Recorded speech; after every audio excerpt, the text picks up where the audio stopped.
Yes, sir. Okay, this is what we have been discussing. We have discussed until here, where we were discussing how to make the value chain cost effective. Cost effectiveness is something that is now an important target of all the companies in all the sectors, not only in the supply chain, but other sectors as well. Companies are trying their best to do their processes more cost effective in all the piece of marketing, if it is promotion or if it is production or if it is delivery or pricing. So the normal important method through which you can make your supply chain cost effective is the inclusion of technology, and that is what our topic would be all about today. Companies around the globe are finding out mechanisms or methods to make their supply chain more cost effective. Again, by cost effective means it has a high ROI or return on investment. It has lower efforts towards the application and bigger reward. We also use a concept normally when you have a lower or a minimum input with a maximum output. The concept, anybody know the name of that concept in management? Where your outputs are more than your inputs, where your 2 plus 2 becomes 5. Raise your hand, those of you who know the answer. It's a very important concept. It's a very important concept where you find out to reduce your waste as much as possible so that your waste also become a product. There are different names used for it, but I'll stick to the basic one first, where the companies are focusing hard, the companies have been focusing hard, where they try to increase their output with the minimum inputs. Please understand these concept: inputs and outputs. Inputs is the application of the things or the provision of the raw material or the efforts that the companies put in for the production process, and output is the final product that you get. Yes, Naif?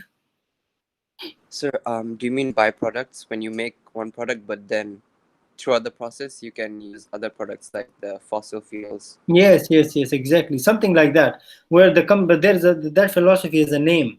You're correct. That is what exactly I mean. Where the companies try to find out methods where they try to reduce the inputs and increase the outputs, which is actually technically, logically not possible, right? Because your inputs would normally be more than your output, because throughout the process of production you will have waste and so on and so forth. But I'm not only talking about the production, I'm talking about generally speaking in the overall business processes. Companies have been trying their best to reduce their outputs but increase their inputs. Anyway, I'm not spending more time on that because you'll not have time to have a lot of discussion only on one topic, but we call it the concept of synergy. Synergy. Please note it down and read about it. The concept of synergy, where it says that I'll write it in mathematical form, right? 2 plus 2 is equal to 5 is synergy. By the way, how much is 2 plus 2? I should not ask you, right? That's an embarrassing question. 2 plus 2 is 4, right? Not 5. But when you say 2 plus 2, 5, I'm not following the laws of mathematics, I'm following the laws of synergy. Synergy is a law which says that, or a philosophy that says that fewer inputs, you can see 2 plus 2 or 4, right? Fewer inputs, but more output, which is 5.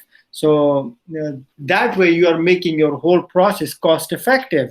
How is it cost effective? Because the maximum output is more, so you are getting more reward from the market, and eventually it is impacting your overall pricing or costing strategy. So that's why you have to find out methods through which you can make sure that your whole supply chain, or they call it in your chapter value chain, is cost effective. But here in this chapter from now on we'll be discussing how to do that, and one of the methods that companies have found and is applying successfully is through the inclusion of technology. And they've given the example of Dell company. Dell is a very, very famous company, right? Dell. Dell company is a multi-billion-dollar company, and you may have seen Dell products all over the world in different forms. Especially, they are in the um, in the consumer products, but they do have business products as well. And now they are moving toward more into cloud computing and networking and securities. But we know Dell company being a consumer, as a company producing laptops or desktops for us, and some other consumer products for us. So Dell is a famous company. And how did they manage the technology? That's a tech company, but how did a technology company got affected by technology? That's a real case of Dell company. Some of you may know about it, and some of you may have heard of the case. Anybody know the case of Dell company, where there was a big issue, a major public embarrassment that they were about to face, but they somehow managed it properly. It took them a long time to manage it, but they managed it properly, and that public embarrassment eventually turned into a big source of profit for them. Anybody know the story of Dell company? Nobody knows. I'll try to find out that case study. I have in one of my books, the case of Dell company. It was back in, I think, 2004. So it's a very old story where Dell consumer or a customer of Dell purchased a Dell computer, and eventually he was not happy with the performance of the computer because of some problems. And then he contacted Dell, and Dell ignored him. Unfortunate for Dell that that person was actually a blogger.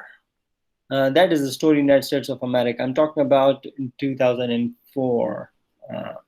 So that person was a blogger, and he wrote a very nasty blog against Dell.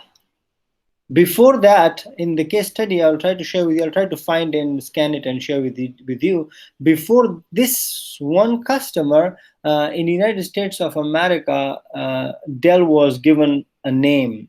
Dell was given an honorary name, and that name was called the Darling of America.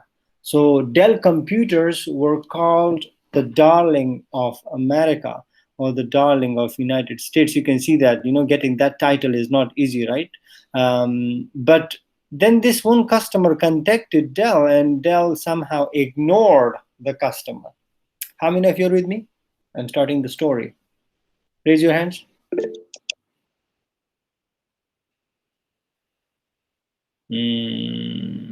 Okay, raise your hands. Muzamil, where are you? I'm here, sir. Okay, Nona, Farzana, Anshari? Yes, sir.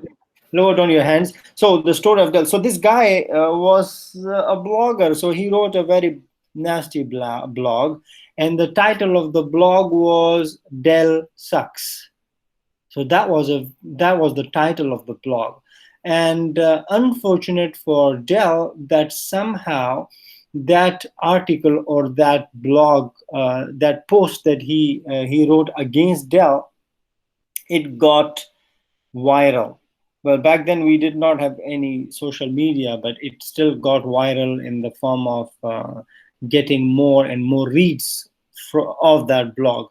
So that it got so noticeable that it impacted the overall sales and market share of Dell. According to that article, the share of Dell reduced by more than 2% just because of that one article.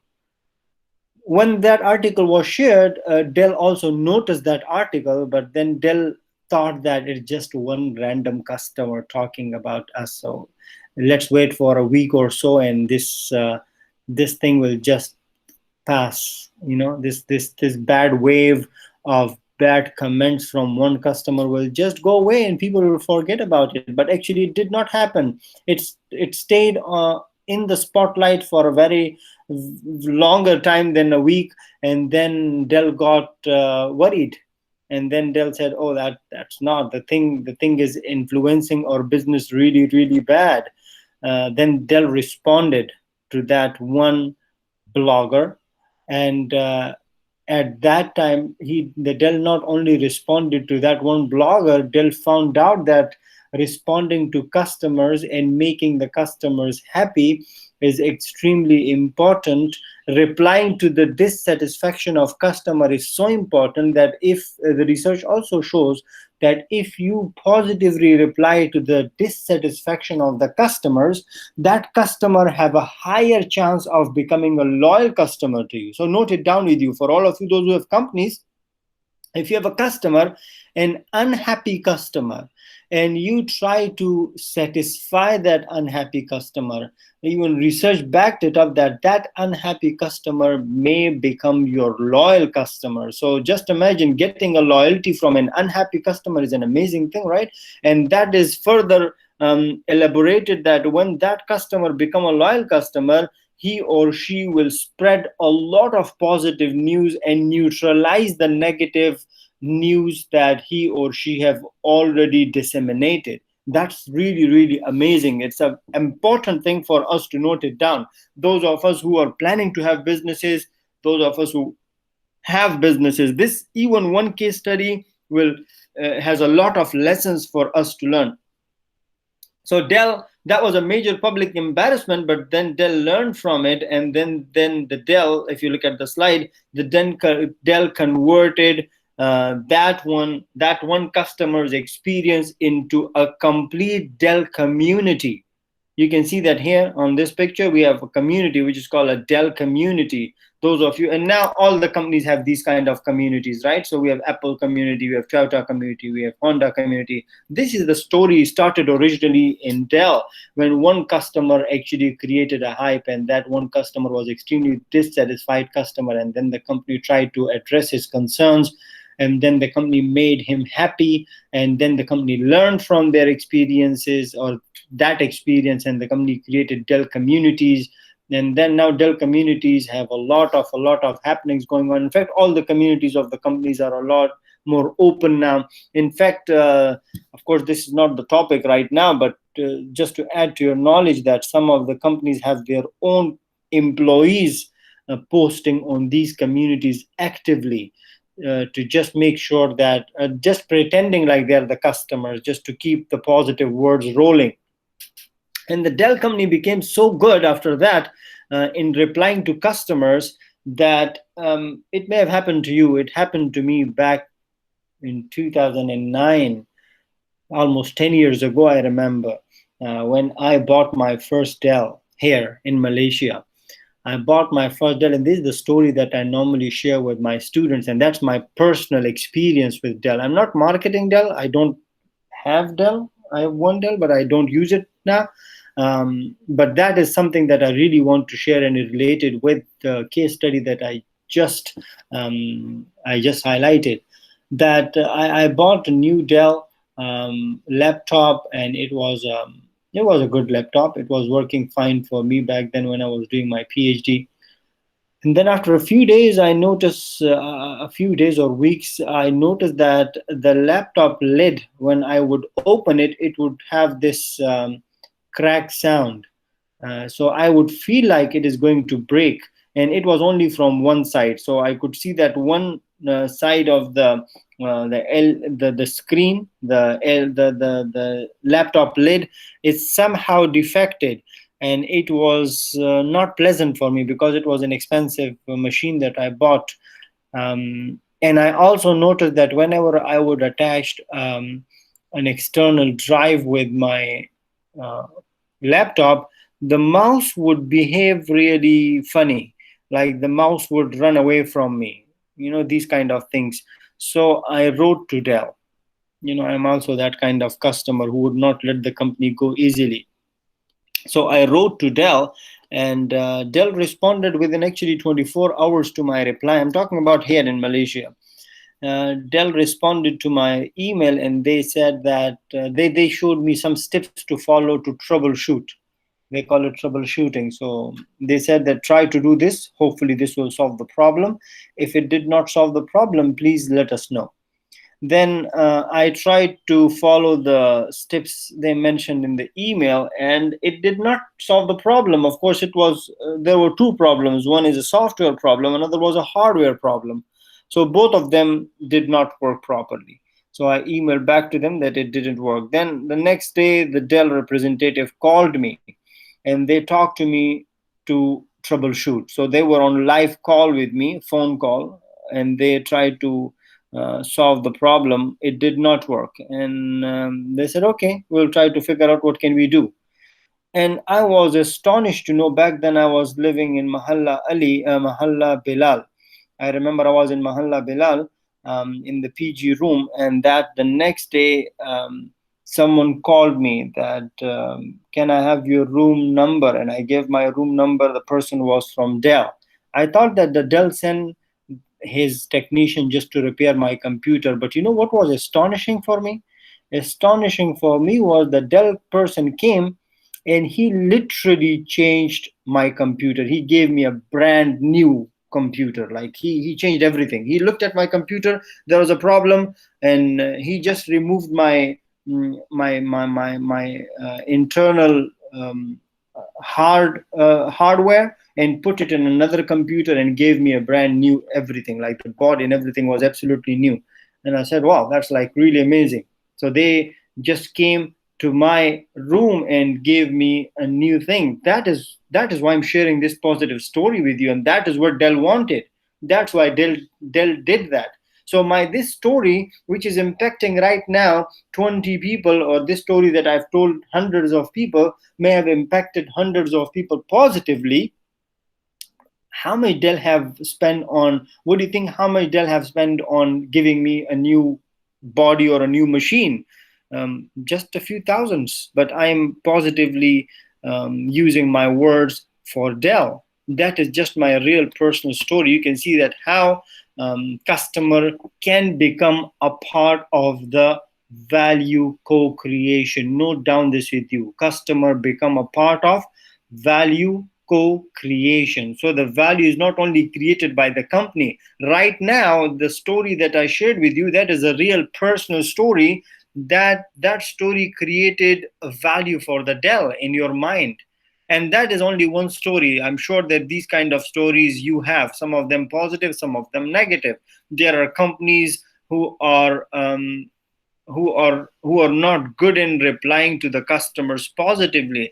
I remember another story. I will just tell you one quick last story. I'm not going to share the whole story because it's also a long story.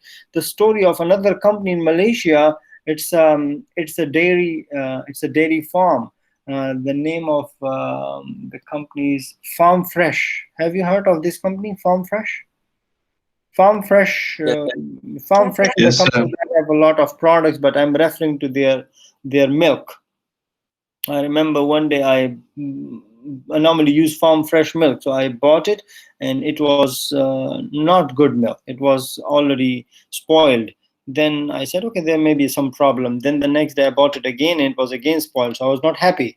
So I wrote to them, and actually they personally replied to me. In fact, the interesting part was the CEO of the company personally responded. Well, of course, he may not have personally responded. His secretary may have done that, but the CEO personally responded, and that was really great, you know. And they, when I then further Googled it, I found out that this was a common problem that happened in the Farm Fresh factory, that mistakenly their milk pipe merged with yogurt pipe. So somehow the milk that we would receive was yogurt, but of course that is what it is. And they actually said that, please give us the details and we will give you free bottles of milk that you have experienced that was not it was not a good milk. So these kind of things are there, just the process. These are all the supply chain issues that I'm referring to, and these supply chain issues can win you a lot of customers, and it can make your customer like or dislike you. So you can see that this is a small story. So those of you have customers and they are not happy, make sure to ask them, what is the reason that you're not happy? How can I make you happy? And again, there are hundreds and hundreds of stories in our own lives Proton. I shared with you the story of Proton, maybe your class, the story of Proton, that it happened to me when I bought a Proton. It had a problem. I wrote to the head office, and the head office dedicated 2 to 3 people to solve that problem for me, one customer only. But these kind of things are really amazing things. And now that we are living in the era of social media, things move really faster. The news move really faster. Service dominant logic. This is an important concept that you have to understand. Service dominant. Please note it down with you. Service dominant means that even if your company is a product dominant company. What is a service and a product dominant company? Service dominant company is a company where service is on the top of the priority. Product dominant company is a company where your product is on top of the priority. What does it mean? It means that you focus more on services in the service dominant company. In product dominant company, you focuses more on the production in the product. So service dominant logic philosophy states that even if you have a product dominant company, if your company is a producer of physical goods, you try to dominate those physical goods with good services. This philosophy states that if you are successful in providing good services to the customers along with the product that is the theme, your company would eventually become a really, really good company. There is a message from Lujan. So what's the difference between service dominant company and service oriented company? Well, service oriented is a different term. Dominant is that your main product in the service oriented company is services only. In the services dominant company, your main product may be goods, not services. So you're the producer of Dell laptops, which is a physical good, but your focus is more on providing good services. You understand, right? So that is a service dominant company. Services oriented companies, your product is service. So you are a teacher. That's it. You don't have any physical product. Service oriented company where the focus is only on service production. Service dominant company, the focus may not be only on service production. You may be producing goods as well, physical goods, but then you are trying to complement it with the services. And that is exactly what this slide says. But some of the things that you should understand in the service dominant company is that you have to make sure to create value, and create value including multiple parties. Try to have co-creators. Co-creators, it's written here as well, see, co-creators. So try to have co-creators. Co-creator means that more than one party is involved in the process of value creation. For you to understand this concept, you have to have a clear, really crisp, clear understanding of value creation. And we already discussed that in the basics of marketing and in the previous lectures, that value creation is when you give to the customers what the customer want. And you can see, look at the sentence, value creation, you give something important to the customers. You give something to the customers that the customer wants. So in the whole sentence, there is customer, customer, customer. That's why, look at this bullet point. In the value creation, try to have multiple parties and make sure that among those multiple parties, one party is customer. So customer is always there, which means that in the co-creation process, make sure that you include customer as well. Make sure that you ask from customer as well that, hey, what do you want? I'm doing this to the best of my capacity. This is the best I can give you. But what can I do for you to make it a better experience for you? So ask the customer. So I'm being a teacher, that is the best I can do right now for you, but I have to ask you, what else do you want me to do? So say some of you recommended me to please provide these lectures, which are live lectures, in the recorded form as well. So I've started doing it. For example, I'm putting it on YouTube. That's an extra effort from me that I do after your class. And normally I don't do that for every class. That is based on the customer's request. Or for example, you told me that, sir, talk slowly, talk fast, give more example, give case study, don't give case study, these kind of things. Of course, I cannot directly follow all of your request because you're students, but still as a customer, I'm listening to most of the things that you say if they are applicable in my own capacity. That is why asking the customers and try to have your point of view as a beneficiaries oriented. So those people who are the beneficiaries, those people who will get benefit from it, are the main people or the center of your whole strategy. That way you'd be able to have a service dominant company like Nike. The example of Nike is there. In the last class we also discussed it already, the ecosystem that we created. Ecosystem is a system, value creation ecosystem is a system where everybody is included in the process of value creation. So when we say co-creation, it may be only two parties, but when we say ecosystem, we are talking about everyone. So everyone in the supply chain should be involved in the process of value creation. The example of Nike is there. Some of you may have seen this thing. Can you see this thing? This small kind of thing, we call it Nike Plus. No, I don't think it is there anymore, because it was before the not before the wearable technology, but when these smart watches were not very much famous. At that time, Nike came up with a collaboration with Apple company, and they produced that device, which is you can see it here in this diagram. They call it Nike Plus. It was a chip kind of thing. It was a thin chip which you would put in your shoe actually. So some people would even put it on their wrist, but it was actually made for putting inside the shoe. And then when you run, it will record all your all your analytics in terms of how much did you run, and the distance and the speed and everything. And then it would be transferred to your phone, your iPhone, and then you could actually also see it through a web portal. So all these things were connected, and then they later on also integrated social media, where you could share it with your friends, and you can have group combination, like group activities. So your friends are somewhere else in another country, and both of you try to start working out together, and you said that every day we will run, say, 2 kilometers. So then both of you can actually share your analytics through the portal, through the social media. And this was very famous. That got very famous in especially those people who have healthy lifestyle, and more specifically athletes. They market it widely. But now, thanks to the smart wearable technologies that all of us have these, I remember it was around $100 or something. So this was an expensive thing, and it didn't have anything. Today we can buy a very nice trackable, which can track your activities, fitness watch for less than 100 ringgit. So this is really good.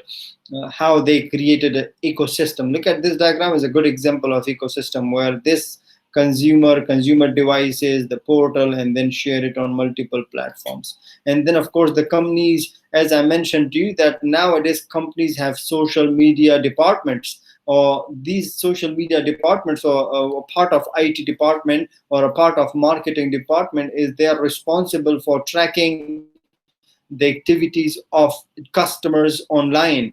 They just try to monitor. Their job is just to go to Facebook, LinkedIn, Instagram, and all these different TikTok and different platforms to see what customers talk about them.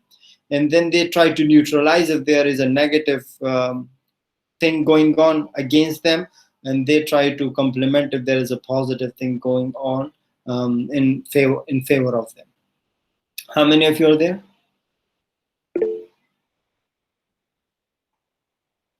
That's what I'm talking about. That's great. Good. Sir, I have a question. Nasir? Yes, I will come to you, Naif. Nasif is there? Yes, sir. I pushed the raise button mistakenly. Okay. Nona Farzana is there? Okay. Yes, Naif. So, sir, there's an expression in English that is very common that is called "there's no such thing as bad marketing," right? So this is kind of an example of that, where companies can use that bad marketing and use it to their advantage. Yes, exactly, exactly. It also works, but you have to use it extremely carefully. There are two methods to get famous, right? You can get famous by doing something good, and you can get famous so fast by doing extremely bad things. You should not target the second one, of course, but companies do use these methods, and that's why, if you remember when I explained publicity, particularly when we have in publicity, we have one of the things which is called propaganda. So in propaganda, normally companies are using, or even most of the celebrities are using this method to market their self by creating some negative statements or just saying something negative, and that makes them on the spotlight for a given period of time. So companies do that as well. Sometimes it works for them, sometimes it doesn't work for them. It should be used very carefully, especially the bad marketing, because if your company is a new company and you start with the bad marketing, it may result in something really, really not very good. So it is, yeah, that's true. It happens. Burger King tweeted on International Women's Day, "Women belong in the kitchen." Okay, I didn't notice that, but that is just to make, maybe they have another philosophy behind it. I will have a look at it, and I will try to see what did they mean and what is their response to that. The interesting thing is actually when these kind of strategies are created, the most interesting part comes in the responses. So you have to see what is the response of the company when it comes to these kind of tactics. If it is a tactic, some of the times it is not actually a tactic, they just do it. They just announce it without keeping in mind that it may backfire.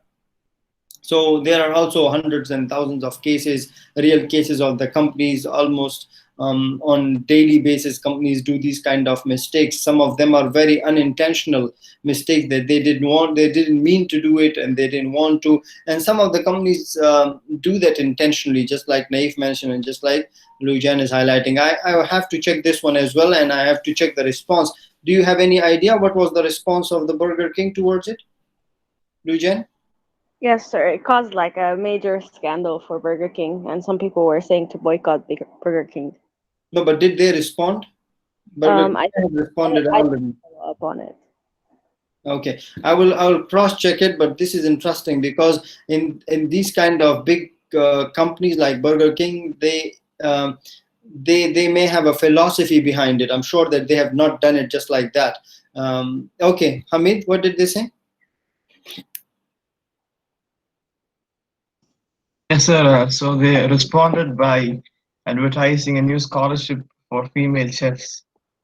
So maybe they're I don't know. I'm just being optimist. So maybe their motive was to have this scholarship already, but just to make it in the spotlight, they said something like that, and then grab the attention of all the women around the world, and all of the sudden put the scholarship ahead, and to make that scholarship more competitive. Otherwise, companies all these good companies have scholarship and internship that people normally don't notice, but you can see that just because of that, people already noticed their scholarship, and I'm sure that hundreds and thousands of people have shared it, and so on and so forth. So these kind of cases are there. It works sometime, but you have to play it very, very carefully. You have to play it extremely carefully. Yes, Masara, you want to say something?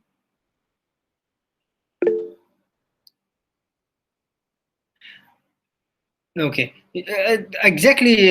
Just like Amit mentioned, it was a misunderstanding. I also think that they normally do these kind of things to just attract the attention of the people, and then they just try to explain it further. They follow the model, these consumer behavior models that we have studied, like the model of IDA, where the main focus should be to grab the attention. So once you have the attention of the customers, then you have an opportunity waiting for you. So these companies try to do that, and they use all these different tactics. Okay, below the tweet, the actual message was posted as a reply, but many people didn't see it. Okay, so these kind of things definitely are part and parcel of the company. Let's move on further. We already discussed a lot of these things. One of the key things that I want to highlight in this particular slide is that make sure to provide an adaptive environment for the co-creators. So the co-creators adaptive environment means that you give them an opportunity to learn, and you learn from them as well. That's why if you have very strict rules that they have to follow, the co-creators, in simple words, if you are very inflexible, the chances of creating value in an ecosystem may reduce. Okay. This is how the technology have improved the chain, the supply chain or the value chain. It started with the EDI, electronic data interchanges. It is a very old technology. It, according to a research, and not even in research, it is written here as well, that according to even this article, the EDI replaced the paper form of channel of distribution, where it was used for hundreds of years. But then the electronic electronic exchange of data through EDIs emerged, where the networks were introduced, the internet was introduced, so the companies found it comparatively easy to transfer the information from one office to another office, from one department to another department through electronic exchanges or electronic data exchanges.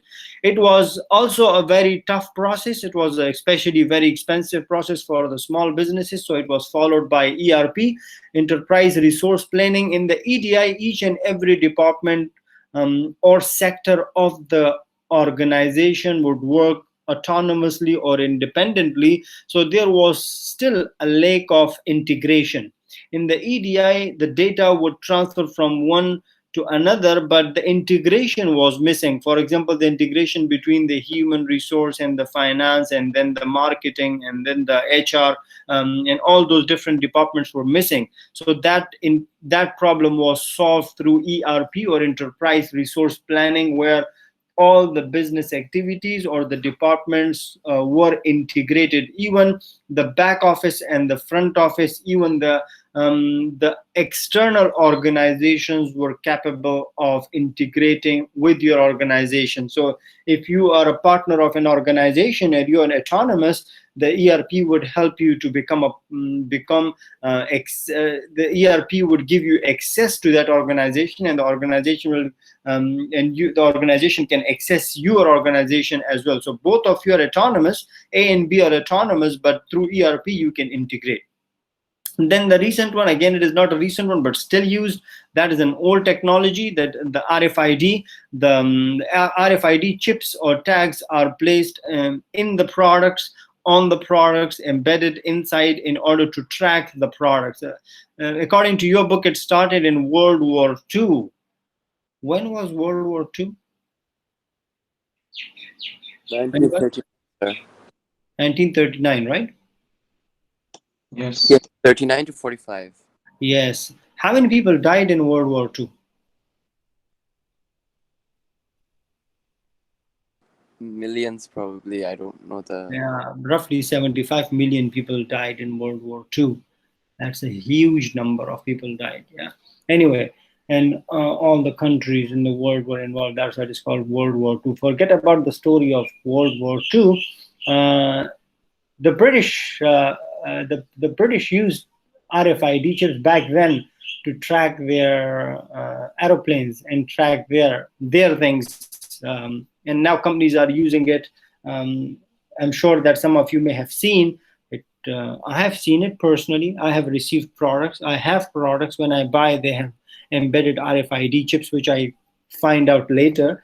So the RFID chips helps the complete tracking of your products in the supply chain. We'll see a story in a while, and you'll see how interestingly are RFID chips used by other businesses as well. The technologies today is the the SAS, that's not the SAS SAS, that is the SaaS SAS. There are two. Remember, there is another SAS which I told you to do the certification in, the SAS and SAP, the SAS and the SAP, the SAP, these are certifications. This one specifically says that your software is helping you to provide services. So the example of that would be, suppose the chatbots is a software that helps provide the services. And then you have cloud computing, where everything is on the cloud, which is literally accessible from any part of the world using any devices. And then we have devices like smart devices, and then we have apps for the smart devices. We'll talk about it soon. In the developments, cloud computing, especially where one platform is accessible to the whole supply chain. That's why they mentioned that the engine that makes supply chain talks to one another, and the inclusion of artificial intelligence specifically here that I would mention. Yeah. The artificial intelligence is something where one device would communicate with another device, and there is something which is called, please read about these things, which is called machine learning, where your computers or your machine actually learn with the passage of time. And these are really amazing technologies in the supply chain, and some of the examples are coming in the coming two slides that you will see. The story, the case study of Pfizer company is there. Now Pfizer is no more an alien company for us. I'm sure that those people who have not heard of Pfizer before, they already know what Pfizer is. Now Pfizer is already a famous company. Pfizer was already a famous company, but due to this pandemic, Pfizer has become a little more famous than it was before. And now even common people who have no knowledge or who did not know, or some of the people actually that I communicated with, that they are actually not educated, they also know about Pfizer company now. And we know that. Why do we know about the Pfizer company? Because they are one of the first companies who introduced this. What did they introduce? Vaccines. Yeah, so they're one of the first companies that they have introduced their vaccines, and now everybody know about them. And their vaccine is widely acceptable with more than 90% of the immunization. And that's really great. Anyway, back to the story of Pfizer company. Why Pfizer did that comparatively faster than other companies? It does not mean that other companies don't follow it anymore. Other companies also have it, but Pfizer is one of those first companies who have revolutionized their supply chain by including cloud computing system. Now, what is good about the cloud computing system?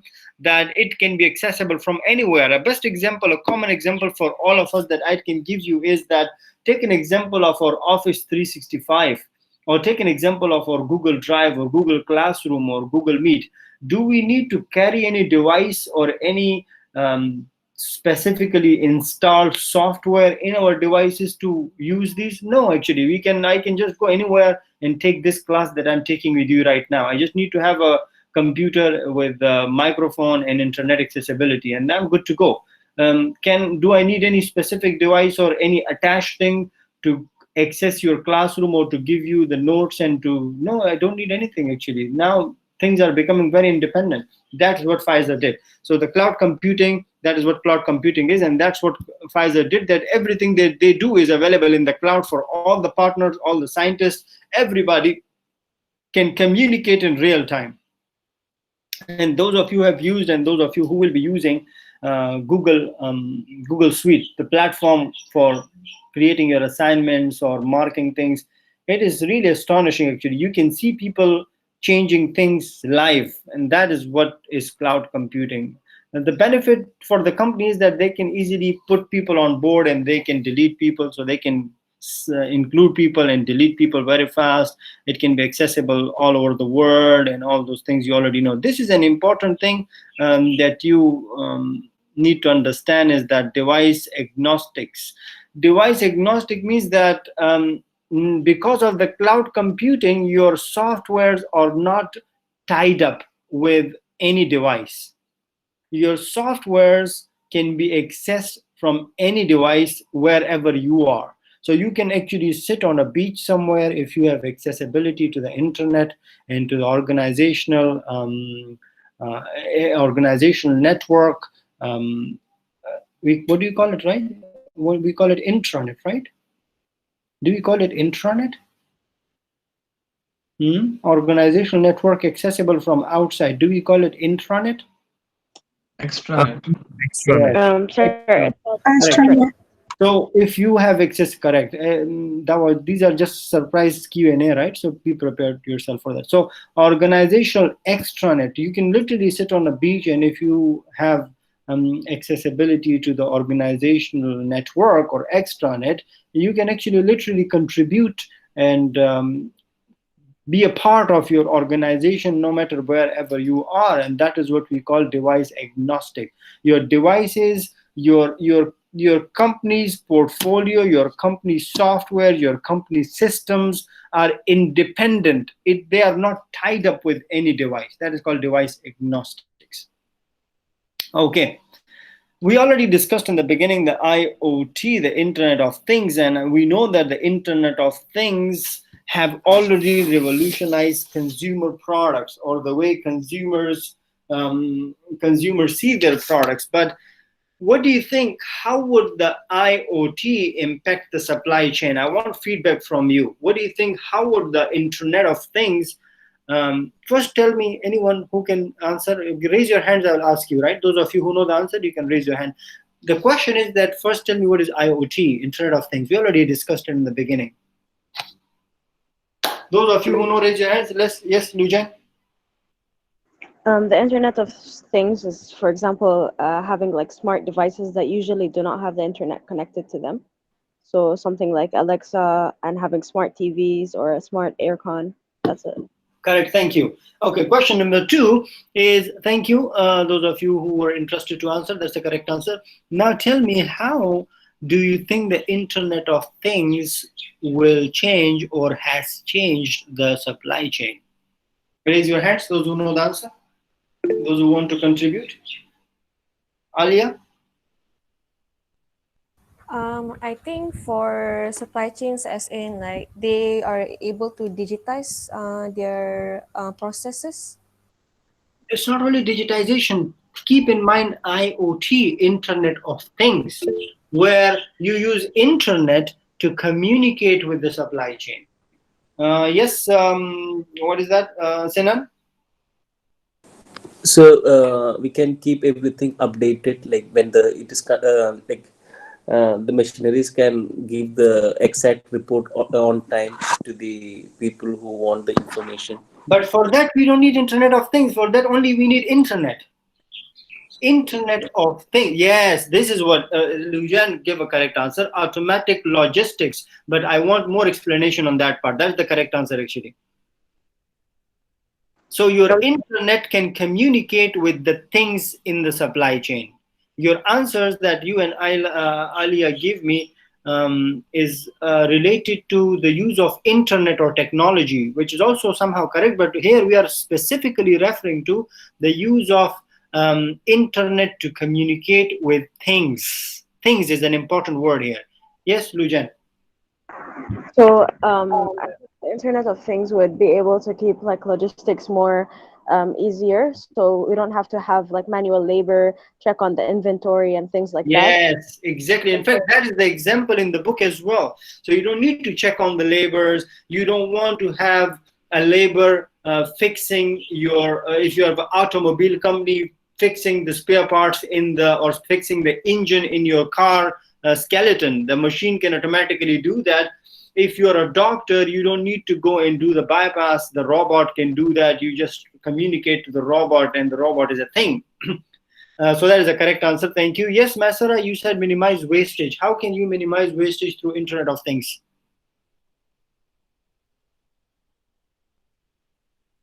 You want to say something, Masara? Reduce transactional cost. Can you talk? You cannot talk. Yes? No? Voice crack? Don't sing. Don't sing, it's okay, just talk.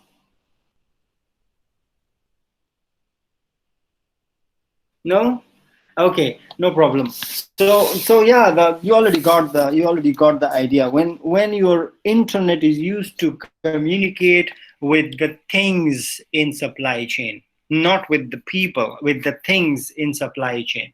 So for example, you have a machine that is doing certain things where a person is required to assist that machine. Pay attention, right? You have a machine, suppose, which can assist you to take a package from the shelf, just like in IKEA.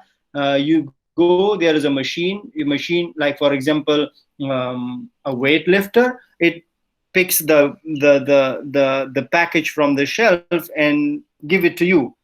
But here in the IoT, if you include IoT in the same process, the person is eliminated. So the internet is connected with that machine. Through internet, you give the command, the machine picks up the product or the package from the shelf and then deliver it to you. I would highly recommend you, which I already recommended to you, please go and check the warehouse, the latest warehouse of Amazon. Let me Google it and then I will share with you the link. Give me 1 second. Any one of you who can Google faster than me, they can also Google or YouTube. I can also share this video on the Google Classroom as well, by the way. In fact, I'll share it on the Google Classroom rather than spending time, because I have few more slides to cover and finish up this chapter.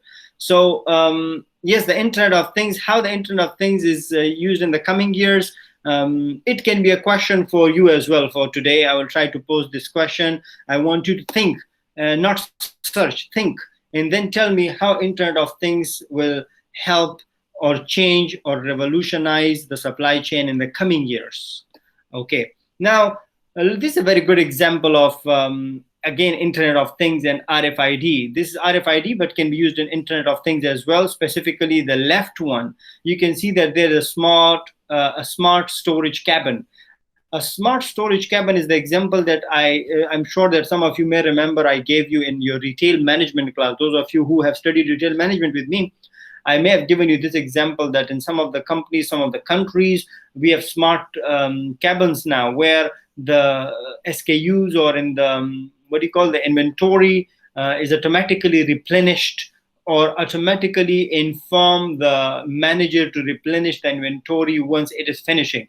In the conventional method, we know that there is a person who is in charge of the store who will go around in the shelf to find out which products are running out of stock, and then he will call the back office to replenish it. But with the smart inventory, with the Internet of Things, with the RFID, now you see that these are different technologies, by the way. So you see that now the person is not needed to deliver a message to the back office that shelf number A or shelf number 1 is running out of soft drinks. Automatically, Internet of Things will do that, or the use of RFID will help you find out. So I'm talking about retail here. I'm talking about big established businesses here. Let's look at the other picture, which is on the right side. You see that the livestock are used now, are tagged with the RFID. In countries, in developed countries, we have here as well. We see that those of you who have been to some of the countries that, for example, if you go to, if you go to Turkey even, you will find out the dogs are tagged. Have you been to Turkey?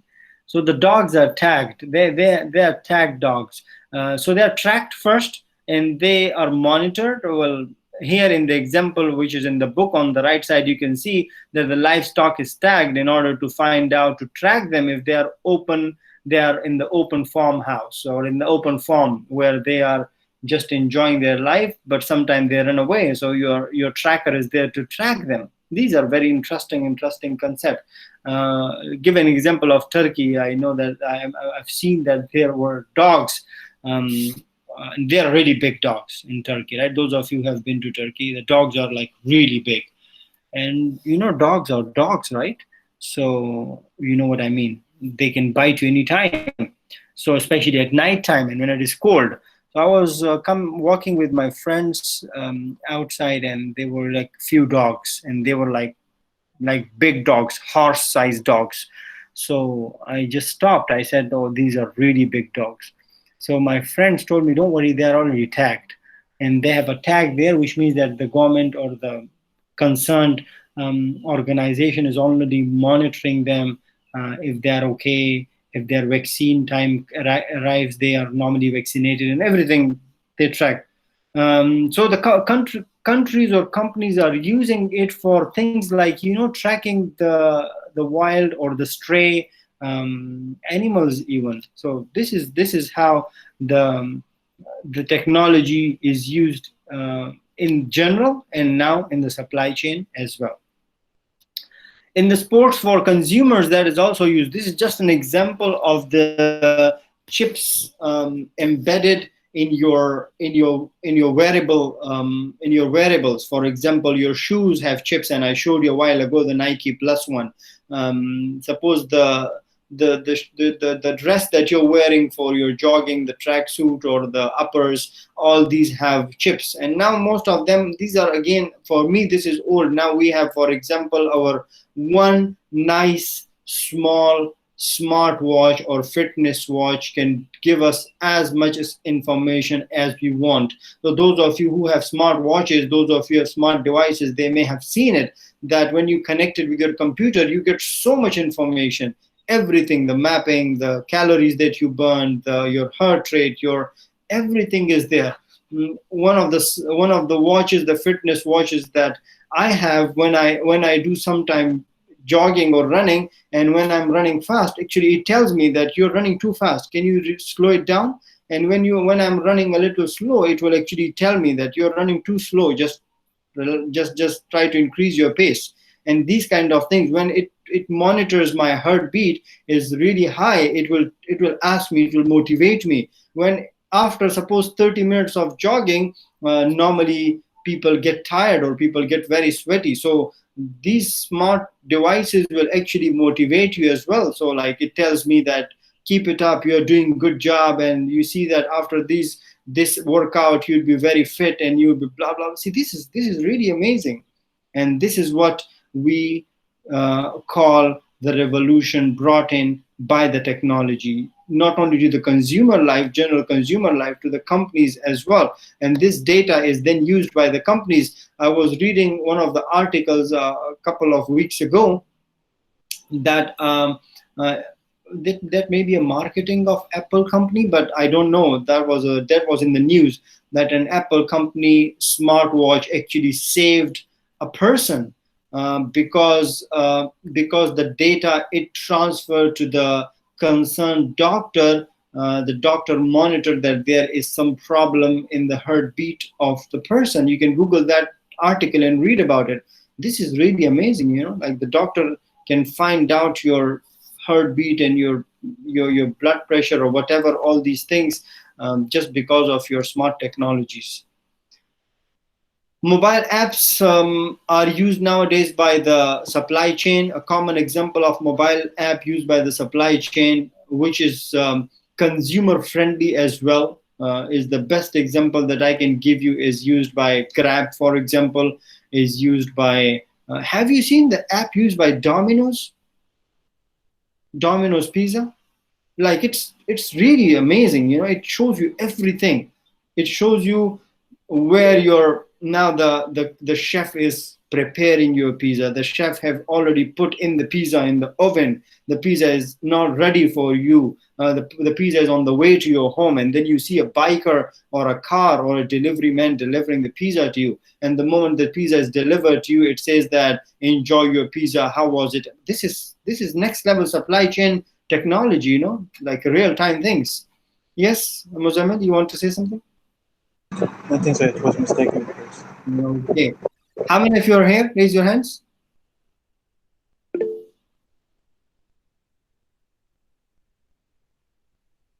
Great. Are you people enjoying the lecture, or you're just listening? Enjoying, right? Yes, Yeah, we're enjoying. Yes, sir. Yes, sir. Great.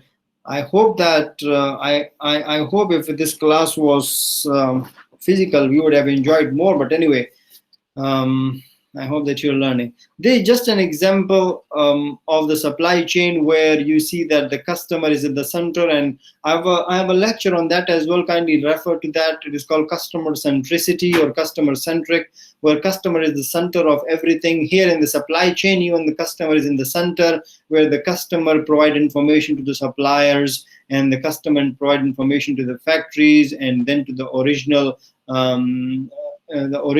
area of manufacturing, or the original environment of manufacturing, OEM, and then to the distributor. So you see that the customer flow of information and the flow of material are normally very much integrated.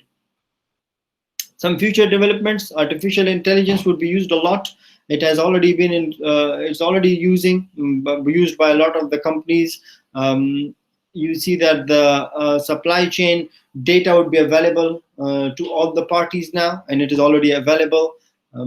Service chains are getting more important. These are the future, but I think it is already there now. Serving people in the underserved market. Now they're targeting the markets which are not served fully. So for example, the rural areas, the suburban areas. If the suburban area is underserved, normally that would not be underserved, but suppose it is. The companies are focusing on micro segmentation. We already discussed it. Analytics are no more predictive. It gives you more insight to forecast or plan your activities properly. Here they are referring to supply chain activities, but generally speaking as well. And the market optimization would be there, where you can target the market and get rich insight from the market to target them properly in the future. This is just a summary of what we discussed in this chapter. We have one question for today. We have around 15 minutes to answer this question. I'll give you more than 15 minutes. I'll give you 30 minutes. Until 12, you can answer this question. It's a fun question that you have to answer. What do you think? Which celebrity you think you look like? It's interesting, right? So find a celebrity that you think you look like that celebrity. And not only that, you should tell me the name, and you have to tell me the name of the celebrity that you think you look like, along with the photo of the celebrity, and then you have to tell me why do you think, which data source did you use. There are now apps actually that can find you. I will leave it to you. You use any method to find out which celebrity actually look like you. It is here as well on the slide. You can use that one as well, but you can use any other app. So that was it for today. I hope that you enjoyed. If there's any question, you can ask me. No? Okay. Now I'm posting this question on the Google Classroom along with one of the videos that I wanted to search. And inshallah, I'll see you in the coming class with the Q&A. So the next class would be. Sir, does that this question have any marks or something? All these are part and parcel of online assignments. So I told you we will have a lot of online assignments, and then I will take an average of those, and I'll give you 30 marks for that. It's like 30 to 40 marks we're talking about. So all these bits and pieces